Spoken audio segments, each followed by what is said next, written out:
Welcome back, pet parent. Today's episode is serious, like very, very serious, but also, you know me, I can't be serious all the time.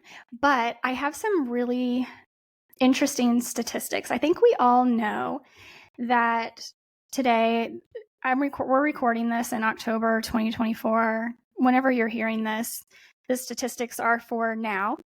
Right now, 1 in 4 dogs will develop cancer at some point in their lifetime. And nearly half of all dogs that reach the age of 10 are likely to be diagnosed with some form of cancer, and it's only getting worse. It's sad, but also the reality is that we all have the potential for cancerous cells in our body all the time. Our cells are constantly creating new cells and dying off. Like, it's a very natural process in the body. So a cancer cell is just an abnormal cell. It divides uncontrollably. It just doesn't do all of the normal things that a normal cell will do, including that cell death that I was just talking about, which in scientific terms is called apoptosis. If you've ever heard that word before, cancer cells avoid this natural death process that our cells go through. I don't know how many times we hear all these different statistics online, like every 7 years you're a completely new person because every cell in your body has changed. But cancer cells don't do that. They stick around. They are abnormal, and there are lots of reasons why these cancer cells may not be detected by the immune system. The immune system is suppressed, whether that is from some other form of sickness, poor metabolic function, immune suppressing drugs, lots of different things could be going on. And when cancer cells have this opportunity to just continue to reproduce, which is what they do, they just keep splitting and creating new cells uncontrollably. The immune system isn't keeping that in check.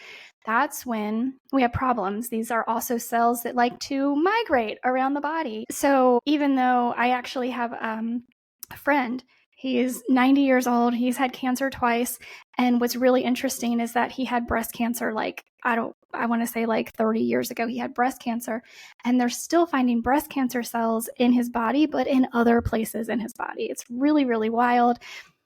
And so today's guest is someone who has done research, unlike anyone else, who has created a test. It is both you could get this done in office, or you can do this at home.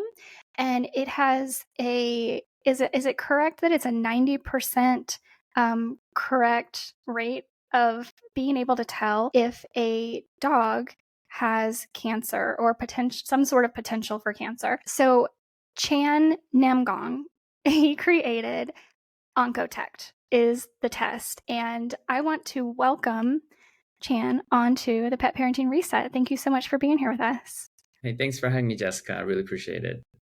Yeah, I'm really excited to talk to you about this because I have to be honest that when I first talked to you and you sent me a test, I was like, no big deal. I'm good. My dog's healthy.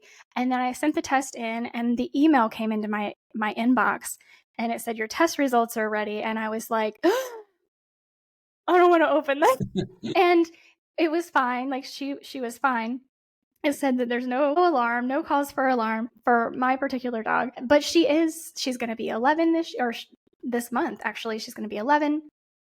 And I think she's pretty healthy, but she was 2.5 when I adopted her, and she's eaten the absolute best foods the entire time I've had her, but I don't know what happened that first 2.5 years of life. There's obviously genetic factors. So can you tell me just a little bit about the research that you did in creating Oncotect and exactly what it is and how it works?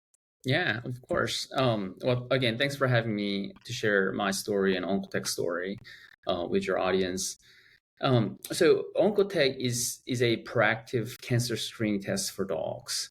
Like you said, preventing cancer in dogs or even humans is very difficult. It's almost impossible.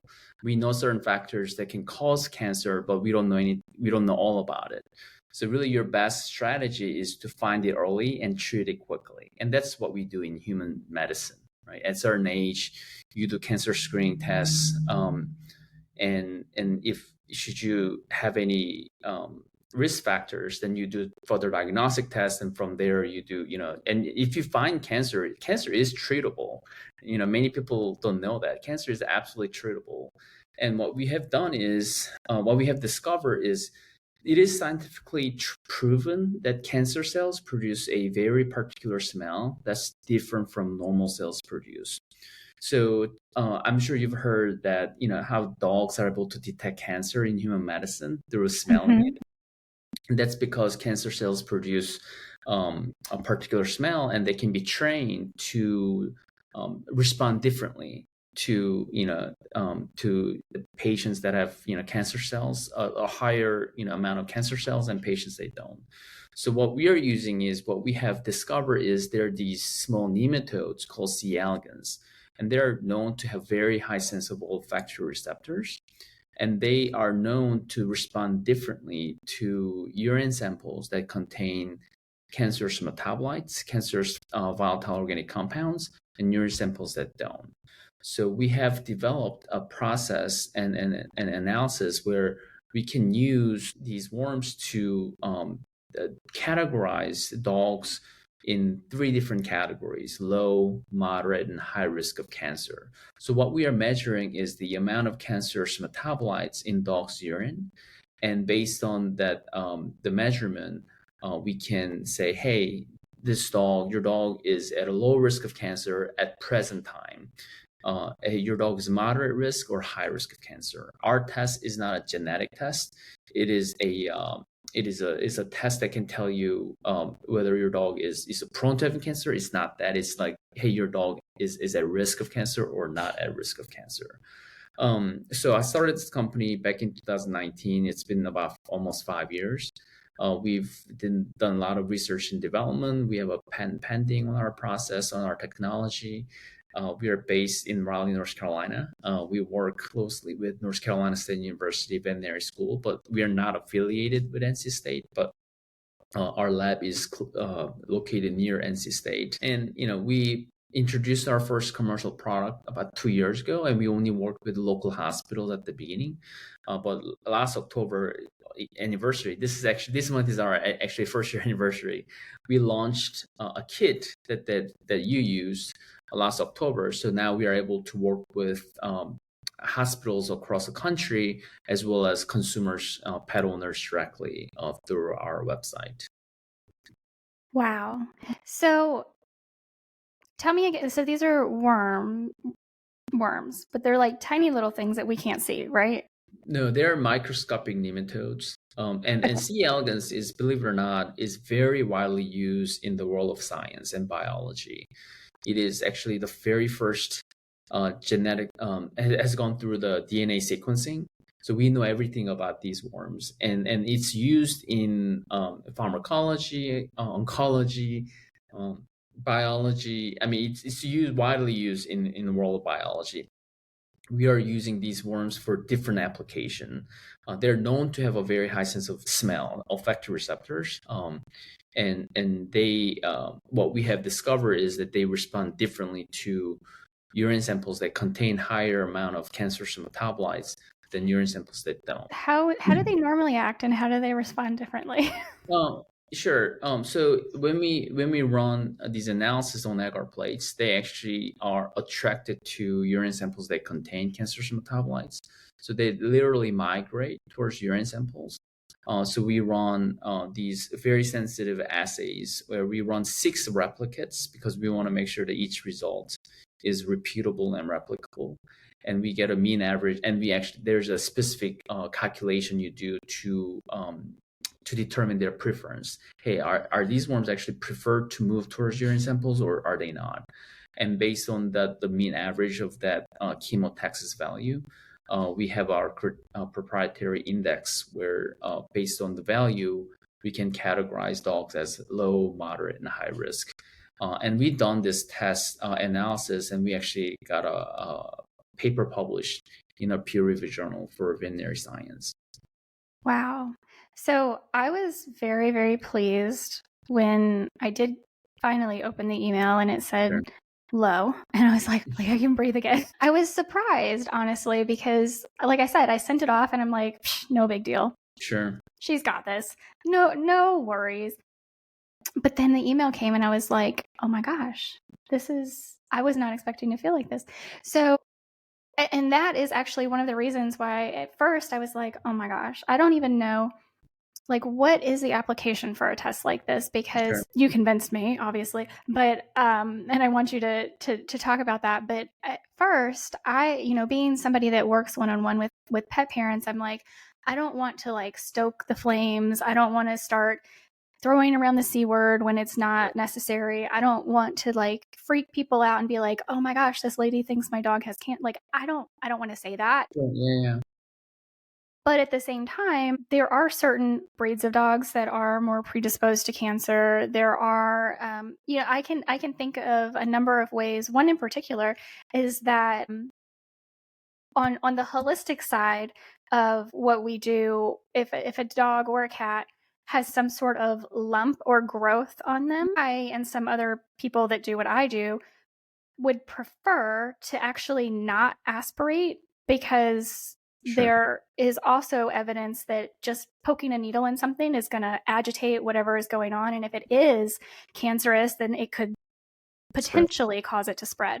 So I could see in cases like that where, okay, let's do this test and find out without having to do the aspirate, without having to agitate, those cells and what's going on inside of the body. But for you, like, what are the primary Sure. applications? No, absolutely. So let me kind of step back and then I'll kind of explain the research you've done first. So we've primarily studied the four most common treatable canine cancers. So lymphoma, melanoma, hemangiosarcoma, mast cell tumors. And our accuracy was is you said 90%, which is true, but to be more specific, it's 83% sensitivity, which is true positive, and 96% specificity, which is true negative. Okay. So no test is perfect. Yeah, Even for sure. ultrasounds, X-rays can miss cancer diagnosis. So no test is perfect. But as far as I know, our test is the best in class as far as accuracy goes. So we are very proud of what we've done. So among those four common, most treatable canine cancers, those four cancers are absolutely treatable, right? If you find early enough, you can treat these cancers, and that's really the purpose of early screening, right? If you find it early enough, then you can treat it. How many times have you heard that? I found out my dog was diagnosed cancer, and I have to, put my dog down on the same Yeah. day or next day or even within a week, right?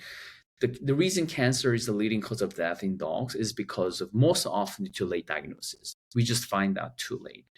And the things that we do to find whether our dog has cancer or not is through, diagnostic tests, right? X-rays, ultrasounds, or biopsies.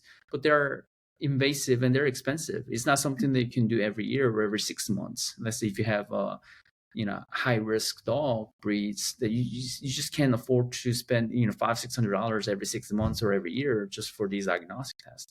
That's why we created this non-invasive cancer screening test, so it can be more proactive and preventative. We've done thousands of these tests with consumers directly, but with hospitals, and we have three types of dog owners that we help. The first is people that want to go above and beyond anything, everything they can do to keep their dog healthy and safe, including cancer treatment. The second type is people that may not necessarily want to put their dogs through cancer treatment because of age, invasiveness, or cost, but they still want to find out because there are things they can do to provide better quality of life through supplements, mushrooms, CBD oils, palliative cares, or just giving them more favorite treats. And this is actually where holistic vets have more options for this category. There are more options to manage or treat cancer. And the third type is really the majority of our customers, which I think you also belong in this category, is that they just want to get peace of mind. Because so many dog owners have lost their dog to cancer before in a sudden, devastating way that they weren't mentally or emotionally prepared for it, and they definitely don't want to repeat that experience. So they want to be more proactive and more preventative in their dog's health.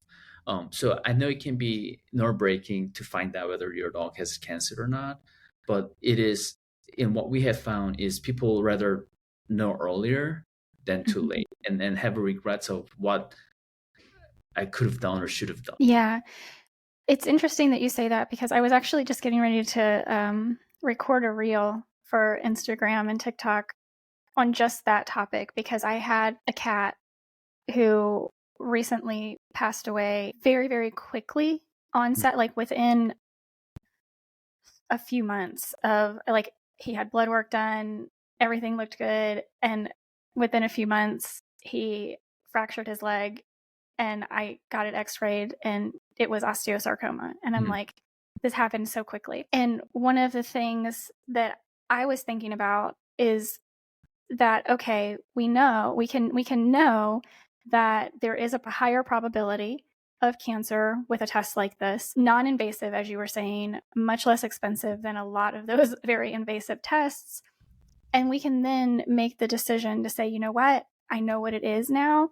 Sure. Okay, let's do treatment. Or I know what it is now, so I'm going to continue monitoring the symptoms. I'm going to make adjustments in their food and their supplements, and I'm going to monitor their quality of life. And that's my goal.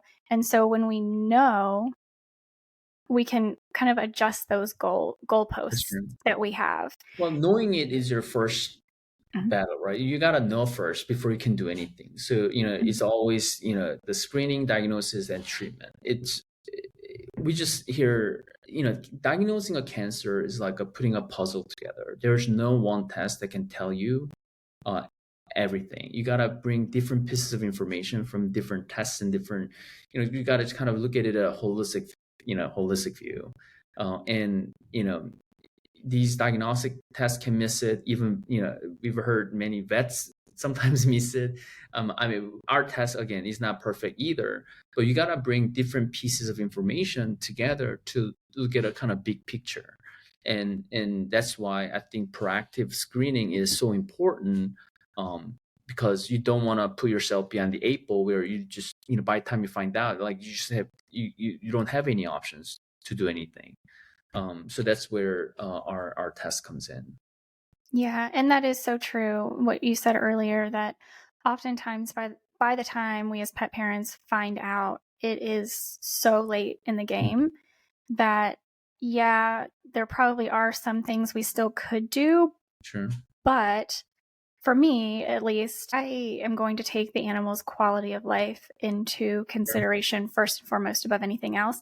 And that's something that I personally have learned with age. Like, I have had so many pets over my lifetime at this point, and I just lost my cat Romeo. He was the eighth pet that I've lost. And so, having been through this so many times, not all of them were cancer, but having been through this so many times, I can definitely say, like, earlier on in my life, I was just like, I want to do any and everything, whatever is available, let's do it. Like, I don't, go into debt. It doesn't matter. You know what I mean? That kind of thing. And now I still have that mindset of, like, I don't care what it costs. They're my family, but I am putting their quality of life over and above everything else. And I think this kind of test, and not obviously, we want to be able to know ahead of time and be proactive and know as quickly as possible that there are concentrated amounts of these, what did you call them, cancer metabolites? Yeah, cancerous metabolites. Because we can get on top of it, but it can also give us peace of mind when it comes back and it says low. Sure. I mean, if you, like you said, if you want to have options, you have to know first, right? Because if you don't know, you're not going to have any options later. Yeah. So these tests are available. Like, there are some veterinarians that are already using these tests, and it's also available directly to pet parents, correct? Yes, sir. Yeah. So we work with our test is available at over 150 veterinary hospitals in the country, and we are adding more every week.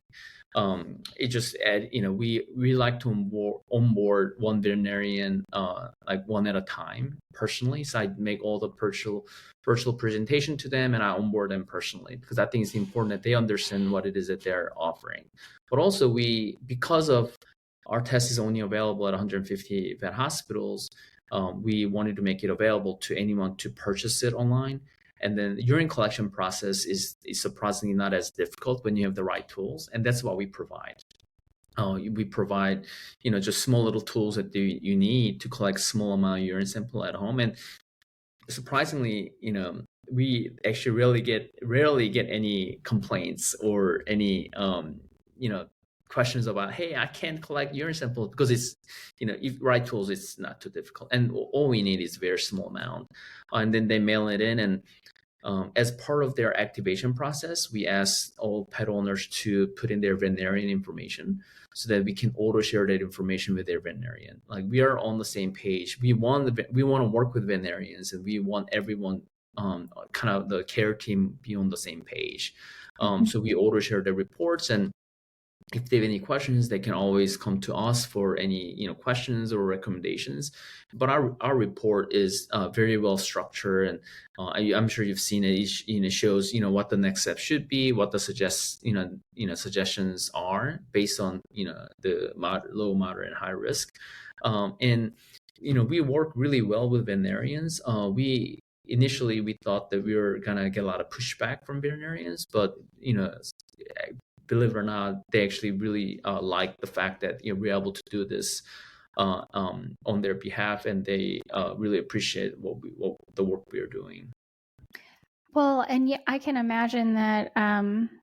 Well, first of all, we know that veterinarians go into this field because they love animals, and sure, absolutely. The sooner that they know that their patient could potentially have a cancer diagnosis, the easier their job is. That's right. And it is non-invasive, which is the best possible outcome for the pet. Normal, so like blood panel or like urine analysis that they do every 6 months or 12 months. Those tests are great at picking the typical disease or typical health issues, but they're not designed to pick up cancer. So that's why we miss cancer diagnosis all the time, even if we do blood work or urine analysis. So you need a specific test that's designed to pick up these different biomarkers that cause cancer, or that are the risk of cancer. So that's what we design, and our test is complement to what they already are doing. It's not not replacing what they're doing. It's a complement to what they're doing, and it can only help them get ahead of the risk that they may face potentially. And we want to, our goal is to, at the end of the day, our goal is to bring these dogs back to veterinarians so they can really provide more further diagnostic tests or consultations. And we always say our test is a proactive screening test, not a confirmatory diagnostic test, and our results must be confirmed and consulted with veterinarian. Well, yeah, that makes sense, but still, I think that peace of mind, and I think I only think that really because I got that email and I was like, oh no, and then I saw low and I'm like, like I feel like I can breathe now. But so this is just for dogs, right? It's not. It doesn't work the same for cats right now, but we do have a plan to start developing a test for cats next. Theoretically, it should work for cats, but their urine collection process is a little bit different than dogs, especially doing it at home. So that's something that we have to logistically figure it out. But it's only for dogs right now. Yeah, I definitely have. I've had some cats that I can literally just like take like a little ramekin and go right up underneath of them and they're fine. And other cats would just like run out of the litter box if I did that. Yeah.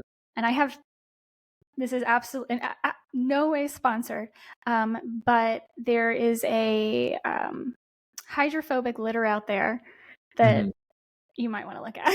Okay, yeah. Partnering with them. Sure.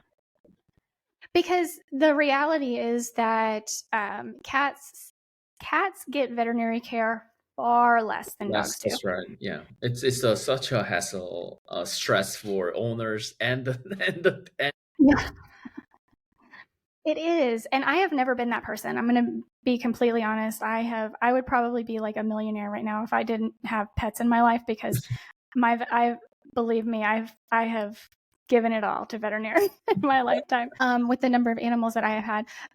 But yeah, I feel like this could be almost even more beneficial for cat Sure. parents because they don't get their cats into the veterinarian's office as frequently as, and cats are just as susceptible. And Yeah. honestly, I'm just thinking these things through as I'm talking to you. I have had multiple cats now that were diagnosed with IBD, which is not really a diagnosis, but that's what veterinarians diagnose, Western veterinarians diagnose. And I have done multiple podcasts on this with like the Two Crazy Cat Ladies and talking about my experience. They oftentimes with cats will not test further and say, okay, it's IBD. We think it's IBD, but also it could be small bowel lymphoma, but we're going to treat it the same. So why go through the extra diagnostics, blah, blah, blah. And this could be like really, really beneficial. Yeah. If No, it were. we definitely think that we should have a test for cats, and we get a lot of people asking about it. So we are definitely thinking about developing a test for cats for sure. Yeah. So why did you develop this test? How did you figure this out? And like, did you have a dog with how did this happen? Yeah, so no, I didn't have a dog with the cancer, but my mom was diagnosed with breast cancer about Oh, 8 years ago. She's healthy now, she's fine, oh, she's doing great. good. But during that process, I had an opportunity to read a lot of cancer related journals and papers, and that's when I came across this science or discovery where these small nematodes can detect cancer in human medicine first.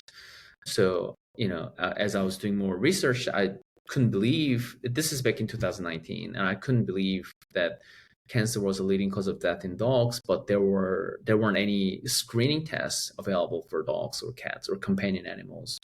And I thought that was just crazy. And I've heard how dogs were used to detect cancer in human medicine, but the reason why we don't use dogs to detect cancer in human medicine is because it's just not um, it's not possible to scale that Yeah. operations. It's just extremely expensive to train dogs to carry out those tasks, and they can only do so many. So I thought maybe we can create a platform where using these worms to detect cancer in veterinary medicine, and we can scale this.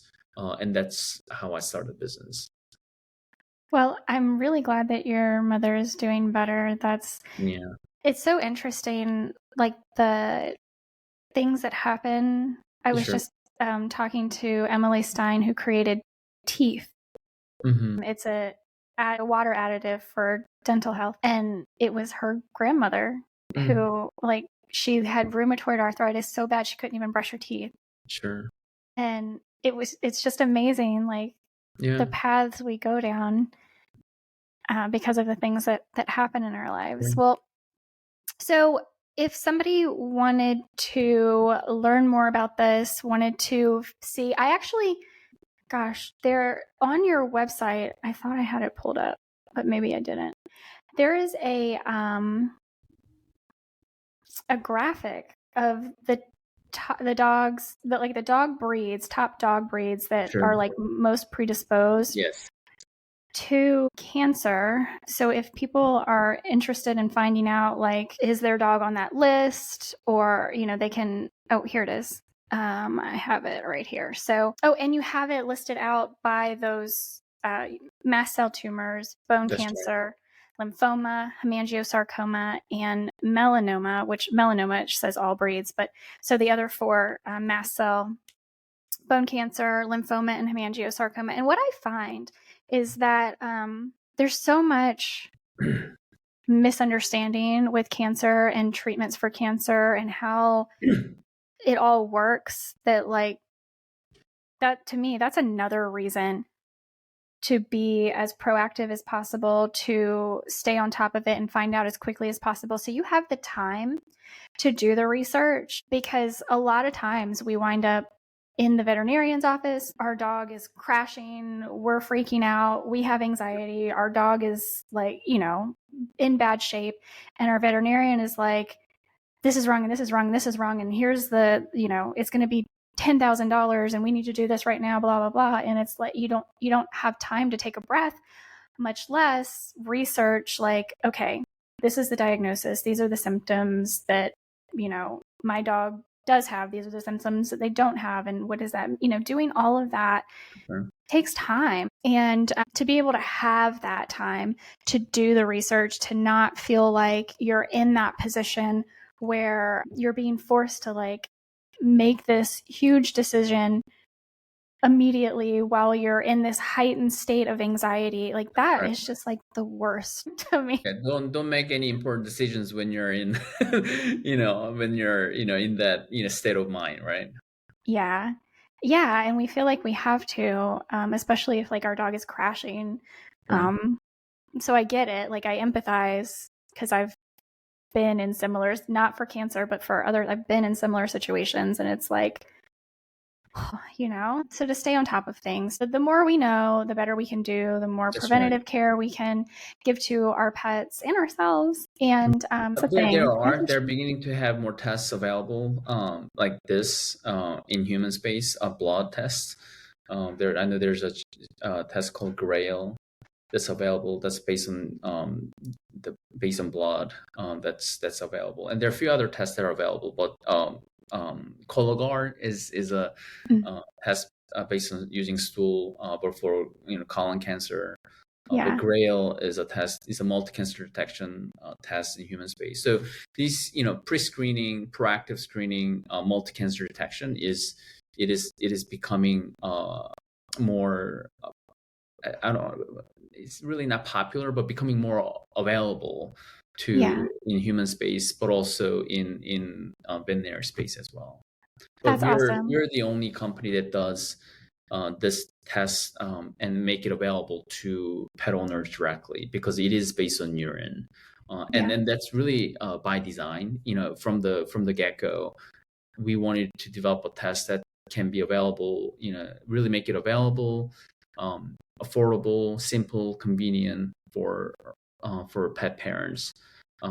As opposed to you having to go to the vet and get the blood drawn, and just kind of take that inconvenience out of the equation. Yeah, and the technology is just so fascinating to me. Yeah. So fascinating.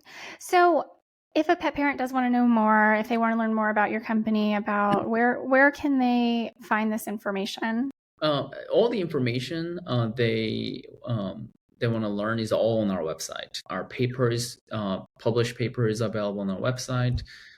Everything that I've shared today is all available on the website. Of course, if they have any additional or specific questions, they can reach out to us via email or our online chat. We're very responsive. We try to respond to any requests or questions within 24 hours. So we are very responsive. And yeah, everything they want to learn is available on our website. That's awesome. So that will be linked in the show notes, but if you're just like driving and listening, it's Oncotect, Oncotect.co is where you can get all of that information, and then follow them on social media, which I think you have Facebook, Instagram, everything. Perfect. All of the places. Follow them on whichever platform that you hang out on. Instagram is my favorite, as you guys know. Our website is really the best place to find all the detailed information. Perfect. And you can order the test there as well. That's right. Awesome. Well, Chan, thank you so very much for your time, for doing this, for putting this together. That seems like so much research, and thank you. So many years in a lab, yes. I'm sure. A lot of resources. And somebody's got to do it, so why not you? That's right. Thank you for that. Do you have any pets now? No, I have 3 kids. I have 3 young kids. So, we don't have the bandwidth or capacity to have pets right now. Gotcha. Well, at least you have a place in your heart for them. Yes, so. I did have dogs growing up, but not right now. Yeah, they're amazing. So, well, thank you for what you do. Guys, go check out Oncotect, Oncotect. And all of those links will be available on in the show notes on the website at thepetparentingreset.com. As always, if you have any follow-up questions, you can obviously reach out to Oncotect. You can also send me a DM on Instagram. I'd love to help you out. And yeah, with that, I'm going to go ahead and say thank you again and goodbye to our listeners if you have any parting words for them. No, thank you for having me, sharing our story, and I look forward to speaking with you again, and I'm sure seeing you in different conferences or shows, whatnot. But thanks for having me. I really appreciate it. Absolutely. All right, guys, you have a great rest of your week, and I will see you next week.